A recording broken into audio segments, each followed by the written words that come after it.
Whoa, whoa, whoa, whoa, whoa.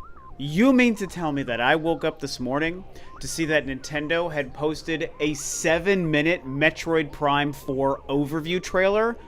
Let's freaking go. So this may not be the Metroid Prime 4 Nintendo Direct that many of us wanted to believe in, but it certainly is something very exciting. 7 minutes in an overview trailer for this game, I think is pretty darned awesome. I admit that I was allowing myself to believe that a Nintendo Direct would be Nintendo's essential marketing decision for this game. I discussed it on a recent video. I thought it made sense, and I think the game deserves a regular Nintendo Direct, but at the end of the day, I just really can't complain because it's nice to get anything, and this trailer, this overview footage, is pretty spectacular, and it shows us some amazing stuff. So yeah, if you can't tell, I'm blown away by this. There is some serious Metroid goodness to take away from this trailer. I am more than impressed by what they have chosen to show us, because they definitely give us some answers and they explain some of the biggest mysteries we've had surrounding the game so far. And in my opinion, they also addressed one or two of the biggest concerns that people have had, which is what makes it such a great overview trailer. I mean, it is gorgeous, beautiful. The 4K footage on Nintendo's website looks so stunning, I cannot even believe it. I never imagined Metroid could look this good, you guys. And I've mentioned this on previous videos. I don't have the ability to render and output 4K, so you're going to see like 1080 footage here as I kind of go over a couple of details, but just be known that it's running in 4K on Nintendo's website, and it's amazing. Now, something else I want to address is I have seen some opinions out there, mostly by the people who actually got to play the game at the preview event like last week, I think, that one of the side NPC characters that you're clearly going to spend a small amount of time with, some people don't like this guy. They find him very annoying and cringy and distracting and all these different things, which I believe is probably true based on what I have seen.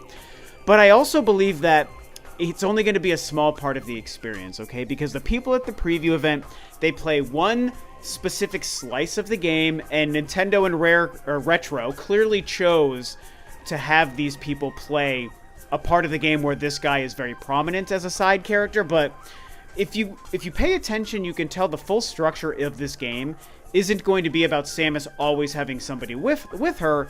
It's going to be a few carved out segments of the game where this happens. So personally, I'm just not overly concerned by that right now. So let's dive into some of what we have here to talk about first. And I think that the main thing to point out initially is that this trailer confirms 4 main sections to Planet Vuros that we go to.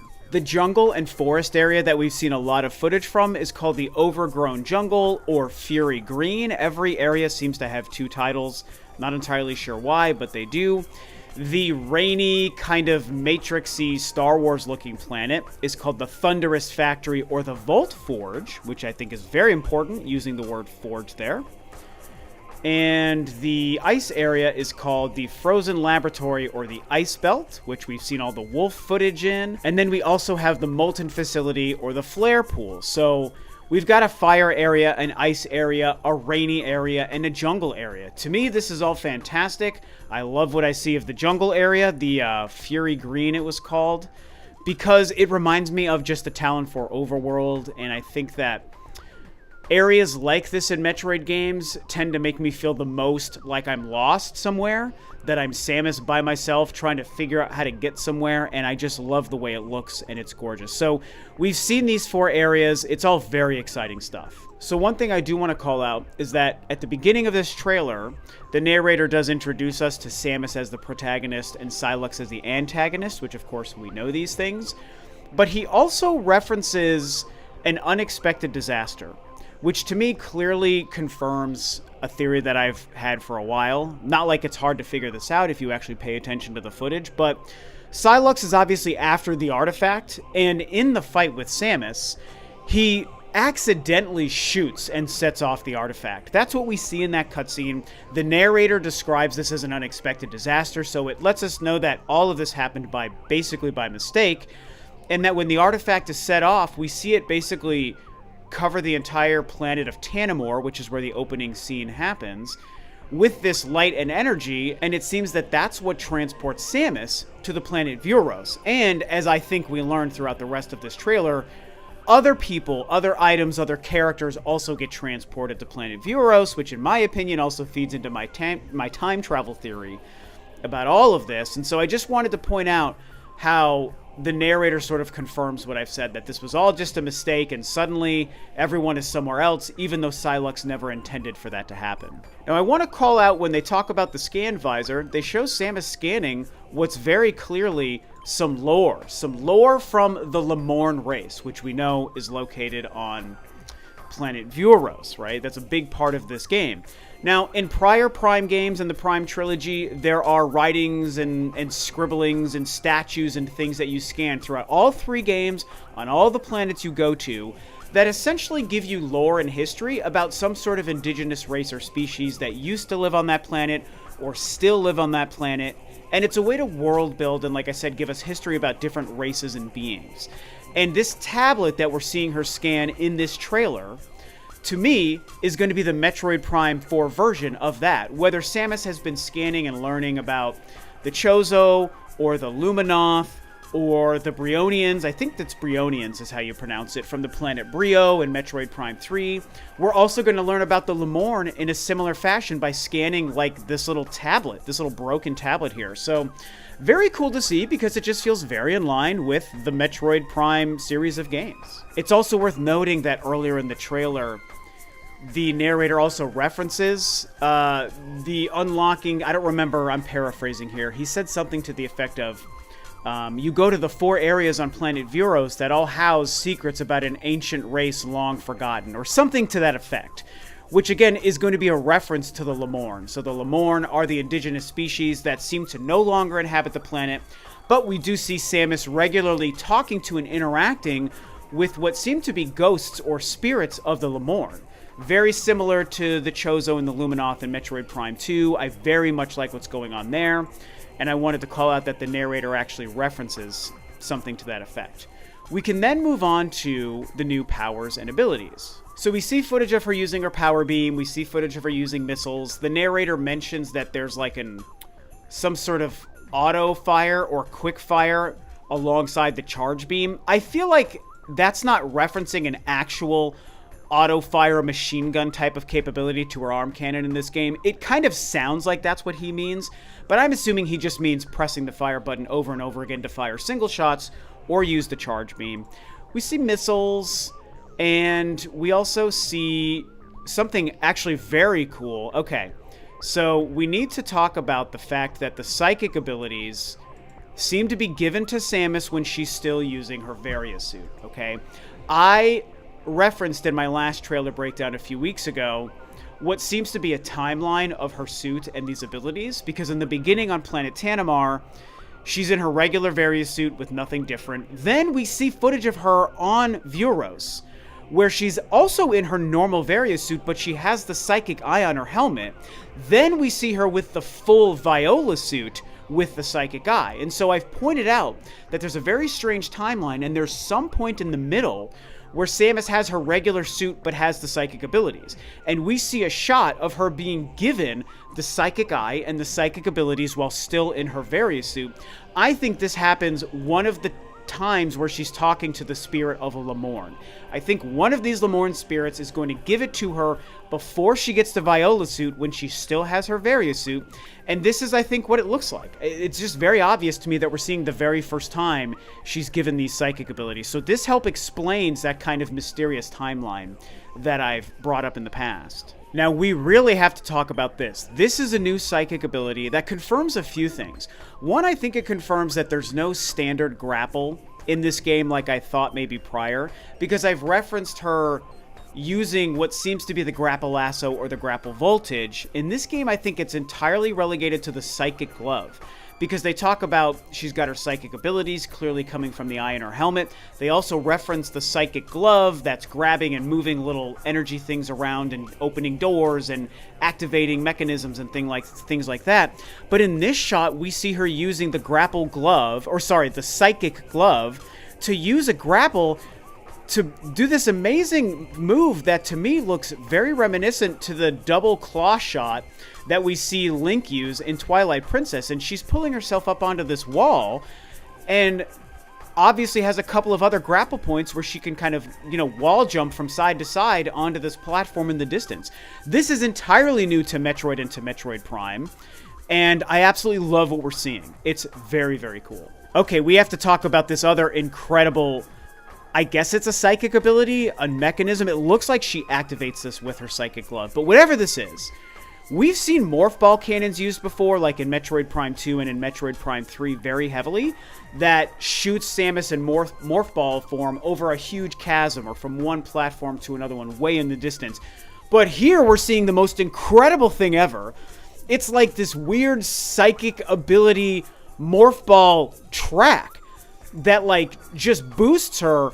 It just creates this invisible psychic track. To me, I'm going to call this a psychic track. I don't know what else to call it. I think it's a psychic ability. And she is like being shot from one platform all the way across to another platform super, super quickly using this new ability. This is amazing to me. I love everything I'm seeing here because this is changing how I'm viewing traversal in this game big time. This is a massive new addition to Metroid Prime. All right, let's talk about the bike. Let's talk about the desert. Everyone's favorite or least favorite topic. We now have context and an understanding of the desert that everyone was crying about weeks and weeks ago when this was first revealed. It is the central hub area to the game, which was one of the few theories many rational, logical people like me had about this after it was all revealed. It's called Soul Valley. We know of the 4 main areas on planet Vuros, right? The jungle, the ice area, the fire area, and the rainy and lightning area. And this confirms that the central desert area, where most of the bike will be used, is the central hub that allows you access to the other areas. You can even see in this first shot what I think is the giant tree in the jungle area on the left, and that mountain to me looks like a big ice mountain. So I'm assuming from any point in this desert, you can see the 4 areas that you would need to go to that the narrator explains and shows us at the beginning of the trailer, and that this is what the bike is for. This is so obvious to me, and everyone was losing their damned mind about it, and now we understand this isn't just a bike game with a big open desert. It's a normal Metroid game, but they've given us a new addition, a central hub area, and the bike is going to be useful for it to get us from one place to another very quickly. I think this is fantastic. This is a great way to change up some of the traditional formula of Metroid Prime while still keeping the stuff we love intact. Now, the biggest takeaway to the new information in this overview trailer to me, because we've seen stuff we've seen before, riding the bike, shooting flying enemies, bashing into other ground enemies and doing combat and whatnot. But the main thing is that the narrator discusses smashing crystals to gain or collect the energy. Again, I'm paraphrasing. Smashing crystals to collect the energy needed to open new areas. This to me confirms a few things that I'd already theorized. A few weeks ago, I discussed the Japanese website for Metroid Prime 4, the official Nintendo Japanese website, that people ran Google Translate over to basically gain a piece of information from that website that referenced smashing ore to gain access to new areas. And I called that out and discussed it at length. I was like, maybe the translation is weird, but I feel like smashing ore is very important while on the Viola bike to accessing new areas, because it basically says so. Then in my last trailer breakdown, I pointed out that we see these towers that are also shown in this overview trailer, and sometimes these towers have this like weird force field around it. And so I theorized in that last breakdown that maybe this smashing ore idea that came from the Japanese website meant that smashing the ore allowed these barriers to break down around these towers, and then these towers would allow you access to new areas. Well, in this overview trailer, he says you can smash crystals, which I think is actually what the English translation is intended to be, and that you are collecting those crystals, and I believe you smash crystals with the bike to get enough energy to break down these barriers to access new areas. I theorized this a month ago, I theorized this a few weeks ago, and I think that is what's all being confirmed here in this overview trailer with the bike and the desert, and I'm personally a big fan of all of it. Now let's talk about the Galactic Federation troopers.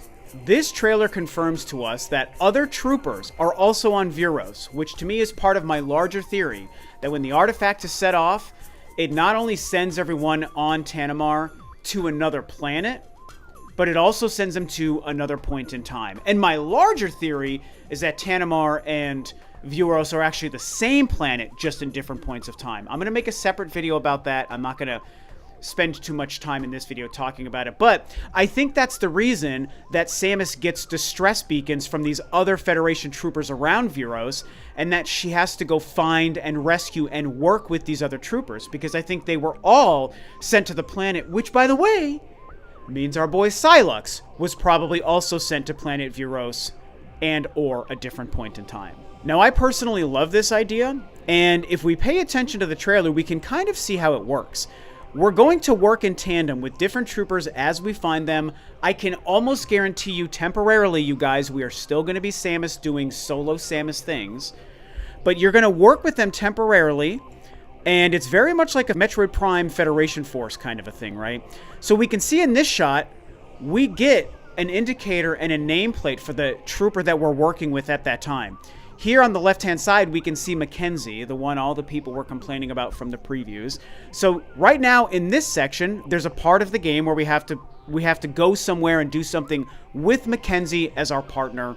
Again, temporarily for sure. Now we see another one with Tokabi, if I'm pronouncing that right. That's her name, is Tokabi. So this is what it looks like when we're working with her instead of Mackenzie. And we even see another really cool shot where we work with more than one at the same time. Here we see working with Duke and Armstrong. So you can temporarily team up with these Federation troopers as you come across them throughout the game. I'm personally a big fan of this concept. It, to me, is like this unique sort of mishmash of ideas taken from both Metroid Prime 3 and from Metroid Other M. And I know a lot of you guys are going to groan when I say Other M, but you know me. I like Other M. I defend it. There are a lot of great things in that game. And in that game, you also work with some Galactic Federation troopers, a team headed by Adam Malkovich. And you come across them periodically throughout that game as the kind of mystery of that story unravels. You don't team with them in any gameplay setting. That never happens. That's new to this game. But you do still work with them and periodically come across them while you're traversing the bottle ship. And I think that as you're traversing Vuros, you're going to do the same thing, except they're actually going to be incorporated into gameplay. I could see how this could maybe be executed in the wrong way, but I'm optimistic. I think this looks very cool. I like the expansion of the lore, and I choose to believe that it's going to be very temporary and sporadic and not actually hinder the gameplay experience, even if Mackenzie's voice is a little annoying every once in a while whenever you see him. I'm choosing to not be worried about it until I play the game and see how they incorporate it actually. Now, something else I want to point out, because after they kind of end the main footage and they talk about buying the game and all this different stuff and which systems you can play which versions on, they actually go to some other clips of also new footage when they talk about the resolutions and the frame rates. And I just want to point out this quick shot of this is also a brand new thing to Metroid and to Metroid Prime, where you can basically use the Psychic Grapple. That's what I think this is. It's the Psychic Grapple while in Morph Ball form. And look it, she's in a Morph Ball, but she's hopping from one section to another in this like little platform area. This looks to be the Thunderous Forge or whatever it's called. I love this. This is another cool thing. They're clearly adding a lot of new abilities and a lot of different ways to traverse the planet and the game. Whether you're Samus on foot, whether you're Samus on the Viola bike, whether you're using your psychic abilities, whether you're in Morph Ball form, maybe combined with psychic abilities, there are tons of cool stuff and evolutions to the gameplay and the ideas that make up Metroid Prime in this game. I'm a huge fan of just everything here. My mind is blown. So, with any luck, I managed to cover most of what I wanted to cover. So many huge takeaways. This trailer is amazing. This overview is amazing. The graphics are amazing. The story looks super cool. I mean, we know that we're going to be working with and trying to find Galactic Federation troopers. I think that we have confirmation about the artifact being set off by mistake. I think between the troopers making it to Planet Vuros and also the wreckage of things like some of the mechs that we've seen in prior trailers all appearing on Planet Vuros, we know that everyone was transported when the artifact was set off. We know that Sylux is going to be one of those people. I'm sticking to my theory that Tanimar and Vuros are very likely the same planet in a different period of time. That could be wrong, but it's just what makes sense to me. And again, I'm going to make another video about that. We've seen so many new abilities and upgrades, psychic abilities. We've seen her talking to Lamorn. We've seen her scanning Lamorn lore. I mean, everything I talked about. It's just amazing, you guys. I'm so excited. I love seeing and getting names for the 4 main areas of Planet Viros. I love understanding the bike in the desert and seeing it described as a central hub that allows you to go back and forth between some of the other areas. And by the way, I'm sure that there's also some form of fast travel or elevator or something else that you can do in this game as well. I can't imagine it's relegated to only the bike in the desert. Maybe I'm wrong. Maybe that's something that they did, and maybe that's a mistake. We'll see, you know. Maybe that's something that won't work as well. But again, I'm optimistic. I'm excited. I choose to believe that most creative choices they've made in this game are going to be good creative choices that only makes it better. So we've seen the best looking Metroid game ever made, the best looking Metroid Prime. We've got a great new story, some really interesting new characters. Maybe one of them is annoying and some people won't like him. You know, jury's out on that one. We've seen a new race of beings, the Lamorn, lots of new lore. We're going to fight Psylocke, so we get to understand more about the other bounty hunters that exist within the galaxy and world of Metroid. There's some cool stuff here, man.